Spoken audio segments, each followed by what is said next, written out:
Boa noite, amigos, boa noite, amigas. Sejam todos muito bem-vindos ao nosso momento de estudo e oração.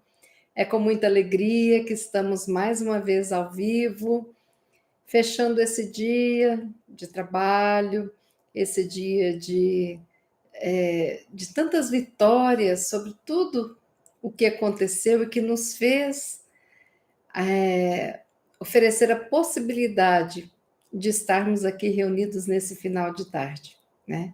Com muita alegria, a gente está aqui para fazermos o nosso estudo da noite de hoje, para podermos unir as nossas energias, para transmitirmos àqueles que estão necessitados de um afago espiritual, aqueles que estão necessitados de uma vibração, de um pensamento positivo.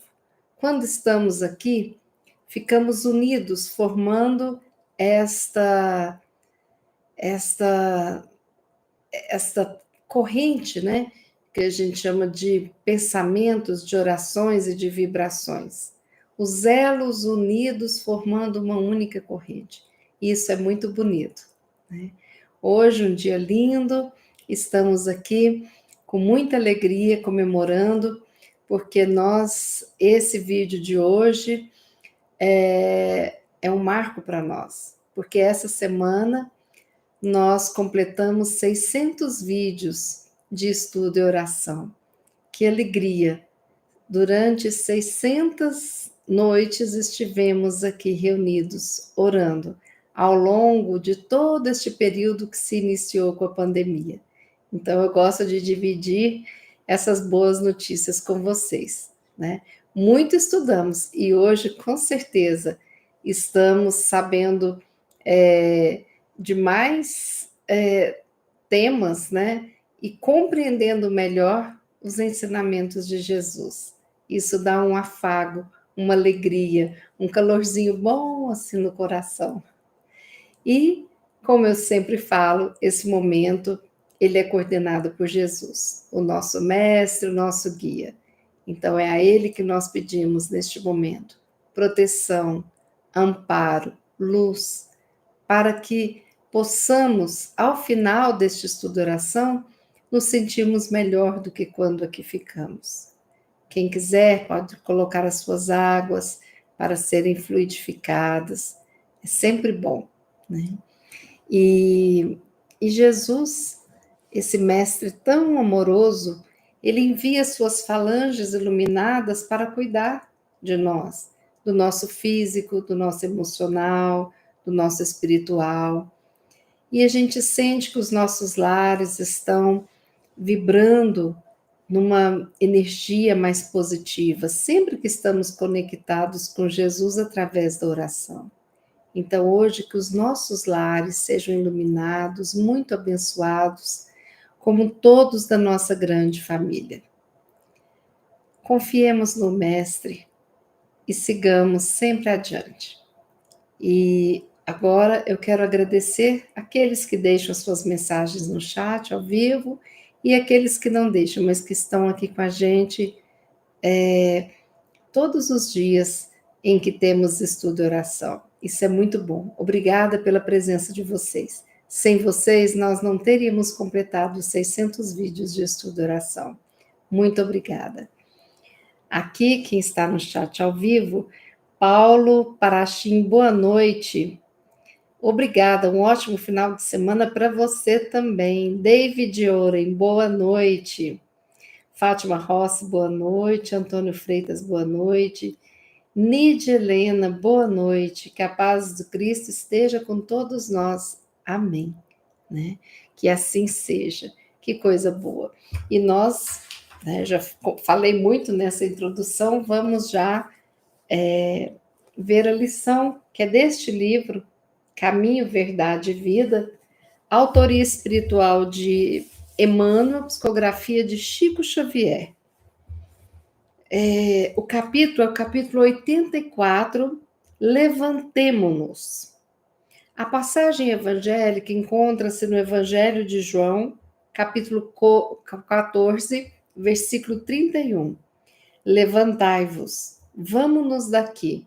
Jesus. E os ensinamentos de Emmanuel. Eu vou ler a lição. É uma lição bem curtinha. Antes de retirar-se para as orações supremas no horto, falou Jesus aos discípulos longamente, esclarecendo o sentido profundo de sua exemplificação. Relacionando seus pensamentos sublimes, fez o formoso convite no Evangelho de João: levantai-vos, vamos-nos daqui. O apelo de Jesus é altamente significativo. Ao toque de erguer-se, o homem do mundo costuma procurar o movimento das vitórias fáceis, atirando-se à luta, sequioso de supremacia ou trocando de domicílio na expectativa de melhoria efêmera.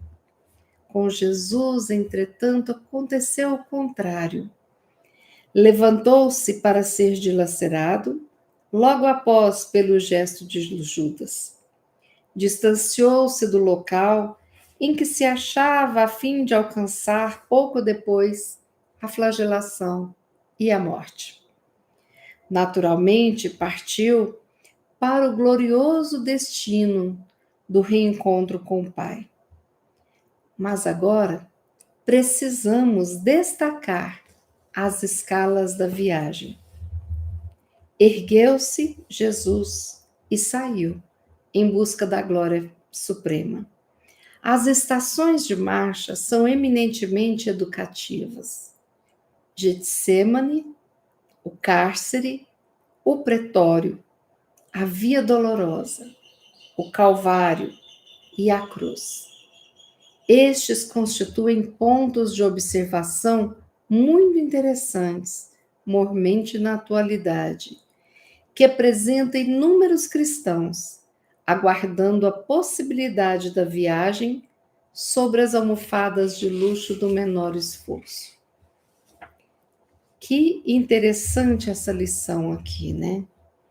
Essa lição baseada no Evangelho de João, o João Evangelista, que era um amigo de Jesus, dileto, né? João, que tem um evangelho tão bonito.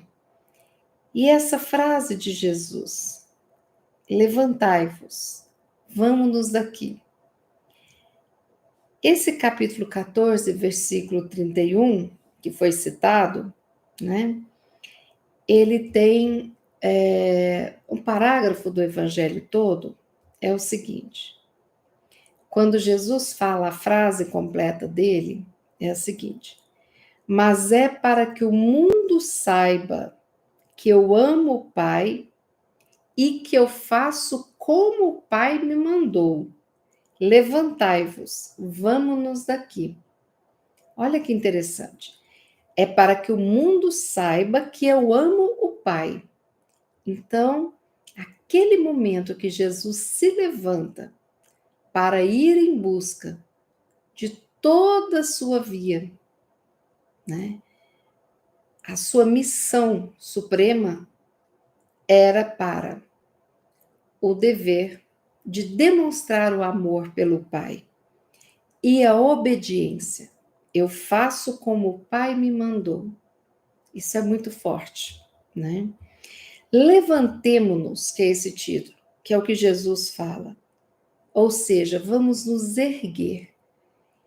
Implica um movimento de sair de um comodismo, de uma situação onde existe um conforto para que a gente se levante, né? Se estamos deitados ou sentados ou agachados, nós vamos nos levantar. E sempre quem se levanta, levanta por algum motivo, né? Então Jesus também se levantou por um motivo.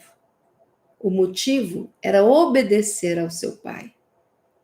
E era demonstrar para o mundo que o seu amor era tão grande que ele confiava no Pai, obedecia e que fazia o que ele estava mandando.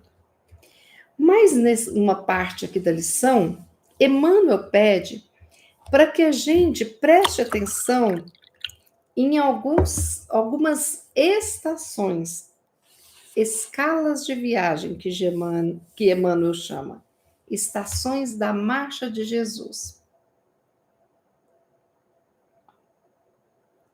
Aqui hoje está muito seco, vocês vão me ver beber bastante água. Então, as estações citadas são Getsemane, Cárcere, Pretório, Via Dolorosa, Calvário e Cruz.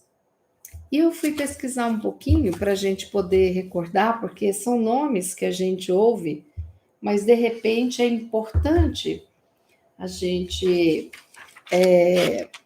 ter uma noção mais próxima, né, do que realmente são essas palavras que Emmanuel chama de estações, né? Na teologia cristã, esses eventos que vão da última ceia, nesse momento aqui, Jesus já havia ceado com seus apóstolos, né? Então, o momento da última ceia até a crucificação e a ressurreição de Jesus são conhecidos como paixão, né? Tanto que a gente fala culturalmente, né? Sexta-feira da Paixão, Semana Santa, né? Isso é cultural de um país como o nosso, cristão, né? Bom, Getsemane é uma palavra que significa prensa de azeite. Mas essa palavra, ela se referia a um jardim situado no Monte das Oliveiras, né? Esse Monte das Oliveiras ficava em Jerusalém, que hoje é conhecido como Israel. Jesus e seus discípulos se reuniam muito, né? E ele foi nesse local que Jesus orou antes de ser preso. Depois da última ceia com seus apóstolos, Jesus foi para o Getsêmani orar. E ele chamou alguns discípulos para ir com ele. Ele se preparava para o sofrimento que ele saberia que viria e que ele haveria de suportar. Isso tudo está escrito também no Evangelho de Mateus, no capítulo 26. Jesus, ele deixou os outros discípulos a uma certa distância e chamou os 3 mais próximos dele, Pedro, Tiago e João, para orar com ele. E Jesus, ele imaginava, ele tinha uma angústia, não é pelo sofrimento que ele teria, porque ele saberia que isso não era o mais significativo daquele momento, mas ele saberia que naquele momento, a nossa ignorância como povo, né, aquilo ali ia ter uma transformação muito grande. Então Jesus sabia de tudo que viria depois deste momento, do que seria feito com ele, com os cristãos no futuro. Então Jesus sempre pediu: vigiai e orai. E ele escolheu esses 3 discípulos, Pedro, Tiago e João, para seguirem com ele para esse jardim situado no Monte das Oliveiras, para ele estar ali orando com os discípulos. Então, foi ali que Jesus orou e os discípulos cochilaram e ele pediu: vigiai, pediu novamente, né, para que eles estivessem atentos. Então, Jesus precisava de uma. Eu imagino assim, que quanto mais a vigilância para não entrar no padrão da raiva, no padrão do desespero e das emoções que pudessem, assim, atrapalharem muito a missão dele, que dependia muito também desses 12 apóstolos para dar continuidade. Então, não era apenas o equilíbrio de Jesus que estava ali, mas o equilíbrio dos apóstolos também seria muito importante, né? Então, desse jardim de Getsemane, ele vai preso, né? Quando Judas o beija no rosto e os soldados o levam. Então, a história da morte de Jesus começa, na realidade, com a sua prisão, o momento da sua prisão. E aí, Jesus foi para o cárcere, que é a segunda estação que Emmanuel chama atenção. A primeira, Getsemane, a segunda, o cárcere. Jesus foi preso pelos guardas do templo, por ordens do Sinédrio. Foi preso no Getsemane. Logo após a última ceia, né? Logo após o beijo de Judas. A prisão leva imediatamente ao julgamento de Jesus, no Sinédrio. E aí, os judeus o condenam à morte, né? Depois, a próxima estação é o pretório. O que é o pretório? É uma tenda do general, ou um acampamento romano, ou um tribunal, ou uma residência do pretor na Roma antiga, né? Então, no Novo Testamento foi no pretório de Pôncio Pilatos, que era o pretor, que Jesus foi julgado e condenado à morte. Após a sua prisão, quando prenderam Jesus no Getsemane, ele foi conduzido às supremas autoridades religiosas dos judeus, que conseguiram, numa armação, convocar o Sinédrio às pressas e de modo fraudulento, para condenar Jesus à morte, que foi o que realmente aconteceu. Então, eles podiam, aquelas autoridades religiosas judaicas, eles podiam condenar alguém à morte, mas não podiam proceder à execução. Aí, para proceder à execução, aqueles judeus, eles tinham que recorrer ao tribunal romano, que era presidido pelo governador da Judéia na época, Pôncio Pilatos. Então, eles levaram Jesus a Pilatos e forçaram os portões, aquela turba que vocês já conhecem. Mas Pilatos temia que, se ele não fizesse o que os religiosos judeus pediam, poderia ter uma revolução. E aí a rebelião seria difícil de controlar, porque os judeus já não gostavam dos romanos, de serem governados pelos romanos, né? Então, essa ideia de uma confusão levava qualquer autoridade romana, né, a ficar com o pé atrás. E o que Pilatos fez? Ele, muito contrariado, mal-humorado com aquela situação, ele se dispôs a proceder ao julgamento. Então, Pilatos concorda em levar Jesus ao julgamento para que pudesse executar a sua morte, né? Aí, a terceira estação que então Jesus sai de Getsemane, passa pelo cárcere, né? Vai para o pretório, né? Depois a Via Dolorosa. A Via Dolorosa é literalmente o caminho doloroso. É a rota tradicional em Jerusalém que Jesus ele percorreu no dia da sua crucificação. Esse percurso teve início no tribunal de Pilatos até o lugar da sua execução no Monte Calvário. Então, essa distância percorrida por Jesus é chamada de Via Dolorosa, né? Caminho doloroso. Aí, a outra estação que Emmanuel fala, o Calvário ou Gólgota. Gólgota é a colina que Jesus foi crucificado na época de Cristo e ficava fora da cidade de Jerusalém.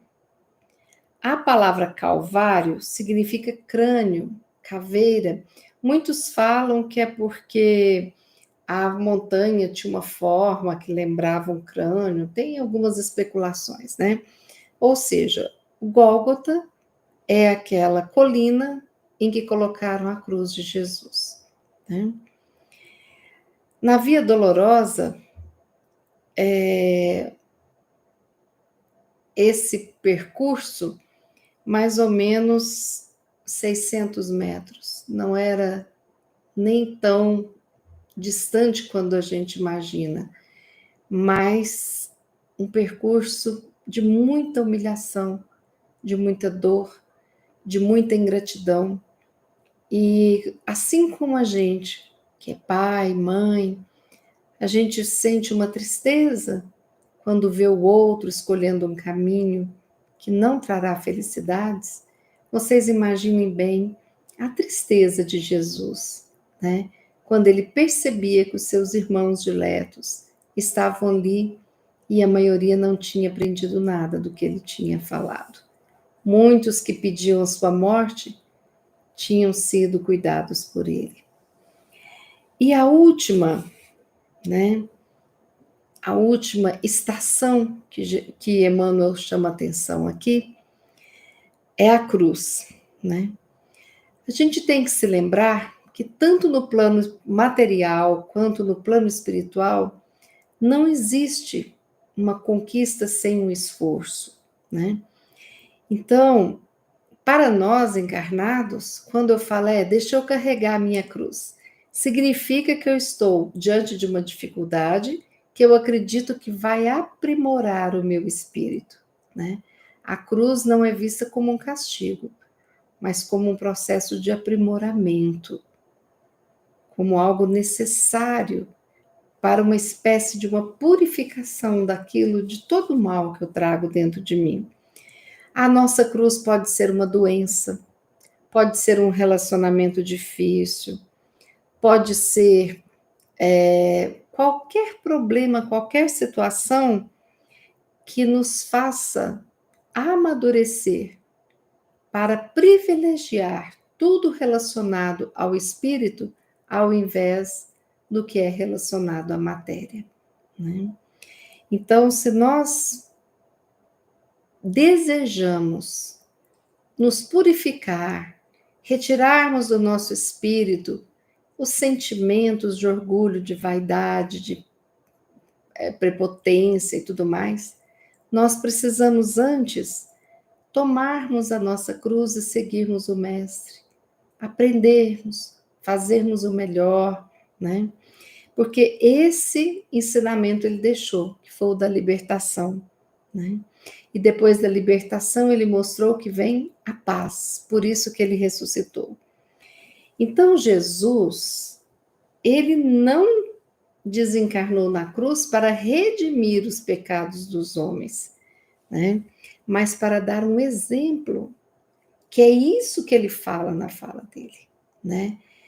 A fala de Jesus não foi para que a gente ficasse sem pecado, não, foi para que ele nos mostrasse que aquele era o caminho da proximidade com o Pai. Ele estava mostrando amor, confiança. Ele queria dar o exemplo que, por mais que nós estivéssemos em situações caóticas, complicadas, terríveis, nós deveríamos levantar, vencer, enfrentar, sabe, essa situação. Então, nós precisamos de lidar com as nossas dificuldades. Faz parte do processo da vida, né? E nós sabemos que a nossa existência é um caminho com inúmeras estações de dificuldades e que cada uma delas cuida do nosso aperfeiçoamento moral. Jesus, novamente, eu vou ler aqui para vocês verem, olha aqui que coisa interessante. As estações de marcha são eminentemente educativas. Getsemane, que é um jardim. O cárcere, a prisão, o pretório onde Pilatos estava, né? A via dolorosa, depois de condenado, o caminho percorrido lá onde Pilatos estava até o monte, e a cruz, quando houve o ponto final naquela via, quando Jesus desencarna na cruz. Novamente a palavra de Jesus, através do Evangelho de João. Mas é para que o mundo saiba que eu amo o Pai e que faço como o Pai me mandou. Levantai-vos, vamos-nos daqui. Então, Jesus deu um exemplo da consciência do dever que ele tinha que cumprir. Jesus escolheu viver a sua missão. E Jesus mostrou que, sintonizados com o Pai, a nossa cruz fica mais leve, né? E aí tem uma fala de Jesus que eu gosto muito. Vinde a mim, todos vós que estáis aflitos e sobrecarregados, que eu vos aliviarei. Jesus. Todos nós estamos aqui encarnados, vivendo momentos difíceis. Estamos todos sobrecarregados. Estamos todos com as nossas cruzes, né? Ao longo dessa via dolorosa. Mas nós não podemos deixar de levantar e seguir adiante. A cada vitória, a cada etapa, a cada estação pela qual eu passar, mais eu vou me encher da tranquilidade de que eu estou me limpando, me purificando do que os católicos, né, e as outras religiões chamam de pecados. Mas os pecados são ações, né, ou pensamentos, atitudes que são tidos como erros, né? Eu estou me libertando dos meus erros quando eu percebo que eu estou reparando esses erros. Então, as estações da nossa vida, muitas vezes, são feitas por reparações dos erros que nós cometemos. Nós sabemos que na nossa vida tem causas anteriores a essa vida das nossas aflições. Então, em outras vidas eu posso ter errado muito. E agora eu venho para cumprir esta via, né? Que posso encontrar uma cruz, uma dificuldade, uma doença, né? Mas a cada etapa vencida, tudo se transforma na nossa vida. Como é bom a sensação do dever cumprido. Então, que nós possamos lembrar que Jesus veio nos dar o exemplo e que nós jamais nos esqueçamos que Ele, o Mestre maior, Ele está sempre juntinho de nós, nos ajudando. Então, se você está doente, confie nele. Jogue a sua energia de amor e de desejo de se curar para o universo, que Jesus proverá os profissionais que vão te ajudar. Se você está com uma dificuldade financeira, um desemprego, jogue para o universo e converse com Jesus, que com certeza algum caminho há de acontecer. Uma intuição, um amigo, uma nova ideia para ajudar. E assim, nós vamos seguindo adiante. Quem estiver na acomodação de ficar deitado ou sentado, quietinho, né? A gente precisa de se levantar.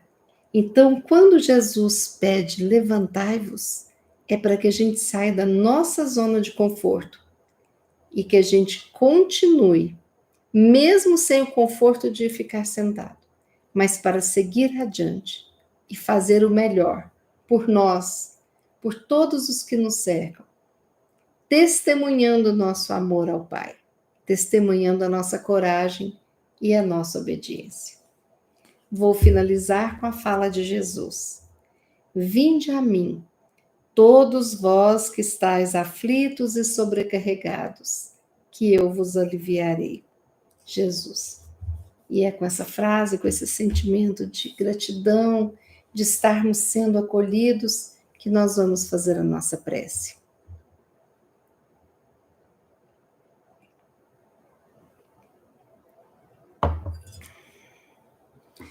Pai amado, mais uma vez obrigada por estarmos aqui reunidos em Teu nome, Pai querido.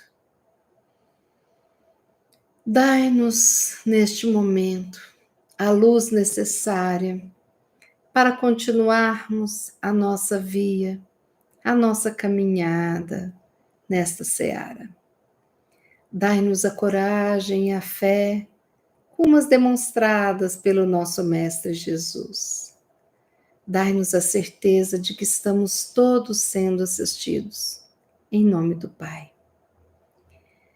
Jesus, Mestre amado, gratidão por estar sempre conosco e por nos ensinar todos os momentos da sua vida, nos gestos, nas palavras, no olhar. Obrigada, Jesus. Que o Senhor Jesus possa enviar os seus mensageiros a cada um de nós, nos envolvendo com a energia de luz, tirando todas as energias negativas, transmutando os pensamentos e sentimentos negativos em positivos. E que possamos sentir como se a sua mão fosse um sol maravilhoso, estendendo essas mãos luminosas sobre todos nós, que abrimos a nossa mente e o nosso coração para recebermos. E rogamos, Jesus, que essa luz envolva os nossos lares, as nossas cidades, o nosso Brasil, que todo o nosso Brasil, junto com a falange de Ismael, seja envolto nessa energia de luz, de fé, de sabedoria e de muito amor. Jesus querido, ilumine e abençoe todos os nossos amigos, todos os nossos familiares, encarnados e desencarnados. Obrigada, Jesus, por todo o bem que recebemos neste momento. Obrigada a todos por este momento de estudo e oração.